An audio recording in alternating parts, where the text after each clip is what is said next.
한국에 반기를 들었던 일본 기업은 지금껏 살아남은 역사가 없습니다. 노재팬의 힘, 아직 끝나지 않았습니다. 혐한 발언 논란을 빚은 일본 화장품 브랜드 DHC가 한국 시장에서 철수를 결정했습니다. DHC가 한국 시장에 진출한 지 약 20년 만의 일입니다. DHC가 운영하는 구독자 77만 명에 달하는 유튜브 채널 DHC 텔레비전은 예전부터 거의 매일같이 혐한 방송을 하는 채널로 유명했는데요. 이 채널의 대표 콘텐츠 도라노몬 뉴스의 고정 출연자를 보면 대부분이 극우주의자들인 것을 알 수 있었습니다.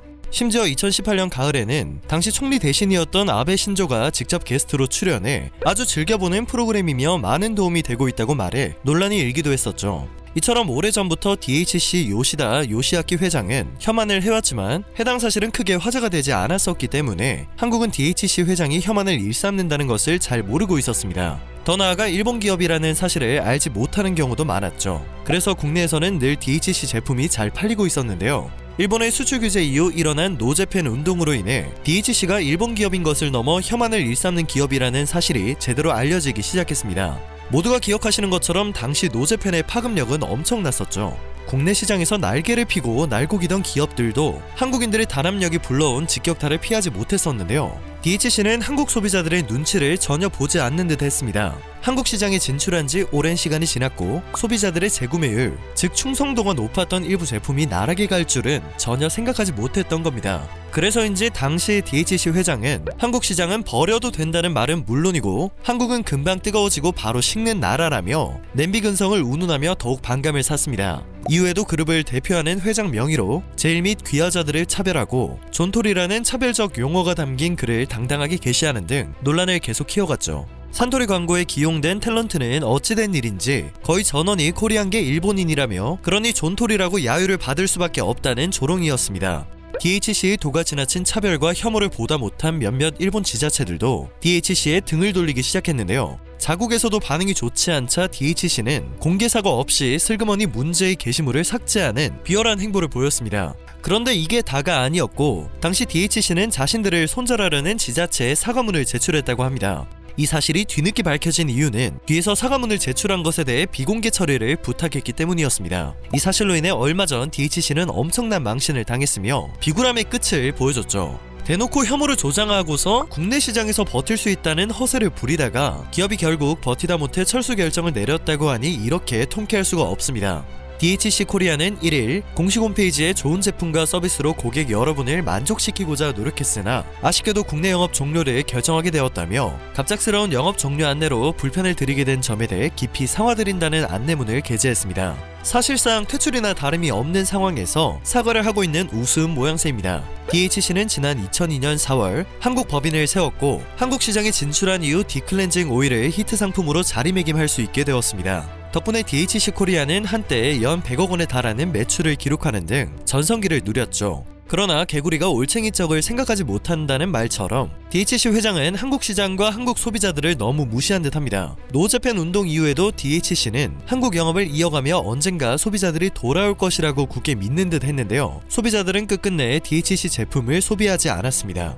결국 올리브영 등 주요 오프라인 채널에서도 퇴출당하면서 실적 급감이 불가피해지기 시작했고 구차하게 온라인 판매를 이어갔지만 이마저도 역부족이었던 DHC 코리아는 오는 15일 굿바이 세일이라는 그럴듯한 이름을 앞세워 재고를 처리한 뒤 영업을 종료할 예정입니다.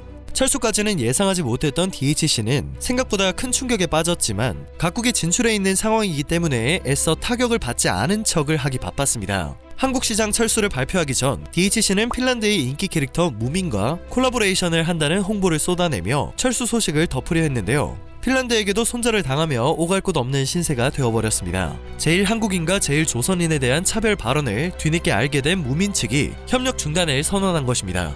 무민 공식 홈페이지와 공식 SNS 트위터 계정, 라인 계정 등에서는 무민과 DHC의 콜라보레이션 상품이 발표된 바 있는데요. 각국 네티즌들은 다양한 캐릭터가 등장하는 무민의 원작과 DHC는 가치관이 맞지 않는다며 협력을 중단하라는 반응을 쏟아냈습니다.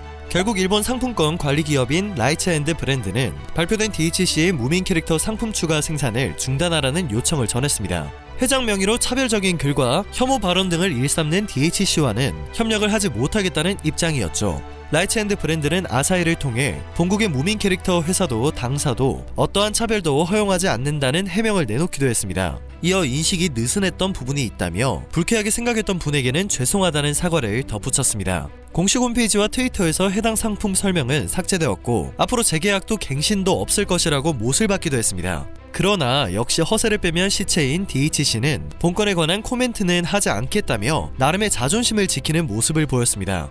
그러나 이제는 옹졸한 그 자존심을 지킬 수 없게 되었습니다. 일본 법원마저 DHC 편에 서주지 않았기 때문입니다. 지난 1일 도쿄지방재판소는 일본 시민단체 노리코 NNT의 공동대표인 신순옥 씨가 방송 프로그램 제작 업체인 DHC 텔레비전을 상대로 제기한 손해배상 청구 소송에서 명예훼손이 성립된다고 인정하고 550만엔, 하나로 약 5,771만 원을 배상하라며 원고 일부 승소 판결을 내렸습니다. 또한 DHC 텔레비전 홈페이지에 사죄문을 게시하라는 명령도 내려진 상황입니다.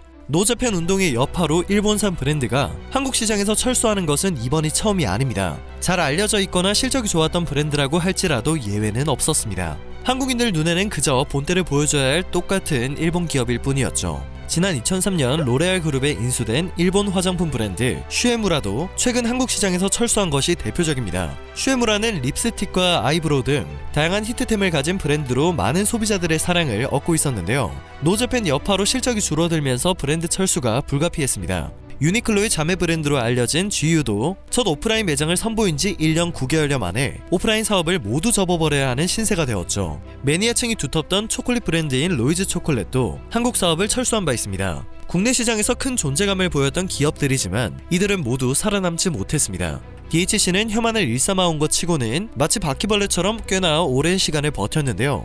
통쾌한 소식은 또 있습니다. 아베 전 총리의 수출 규제는 사실상 한국 대법원의 강제징용 판결에 대한 보복인 것으로 결론이 지어지고 있습니다. 물론 고맙게도 노재팬 운동의 시발점이 되었고 소부장 국산화 가속화의 신호탄이 되어주기도 했는데요. 위안부 피해자들이 제기한 손해배상 청구 소송에서 패소한 일본 정부에게 우리 법원이 내년 3월까지 한국 내 재산 목록을 제출하라고 명령을 했기 때문입니다. 앞서 위안부 피해자 12명은 불법 행위로 인한 손해를 배상하라며 일본 정부를 상대로 1인당 1억 원을 청구하는 소송을 냈고 지난 1월 1심에서 승소했습니다. 일본은 패소 후에도 무대응으로 일관해 패소가 그대로 확정이 되었는데요. 이후에도 일본 정부는 아무런 대응을 하지 않았습니다. 배짜라 신보의 무대응이 이어지자 위안부 피해자들은 4월 손해배상금을 강제 추심으로 받아내려고 법원에 일본 정부의 한국 내 재산을 공개해달라는 신청을 냈는데요. 법원은 재산 명시 신청을 인용하면서 일본을 상대로 재산을 몰수하는 것이 적법하다고 결정을 내렸습니다. 해당 소식이 전해지자 가토 관방장관은 지금까지 말해왔듯이 결코 수용할 수 없다는 입장을 밝혔습니다. 일본 반응은 언제나 그렇듯 논리 없이 거품만을 물고 있어 전해드릴 가치도 없어 가져오지 않았습니다. 그러나 이미 재산 명시 기일은 내년 3월 21일 오전 10시로 정해졌고 재산 명시 명령을 송달받은 채무자 일본은 내년 3월 21일 법원에 출석해 재산 목록을 제출해야 하며 이 목록이 진실하다고 선서도 해야 합니다. 일본은 한국에 대해 국가적으로 적절한 조치를 강구할 것을 계속 강하게 요구할 것이라고 주장하고 있는데요. 그렇게 억울했으면 지난 1월 패소 당시 당당히 대응을 했어야 하는 게 상식적이지 않나요? 과거의 한국이 아니기 때문에 문제를 해결하지 않고 질질 끌며 시간을 버는 일본의 방식은 이제 통하지 않습니다. 오늘 전해드릴 소식은 여기까지입니다. 영상이 정보가 되셨다면 그것만으로도 감사드립니다. 늘 새롭고 유익한 뉴스를 전하는 로버튜브 되겠습니다.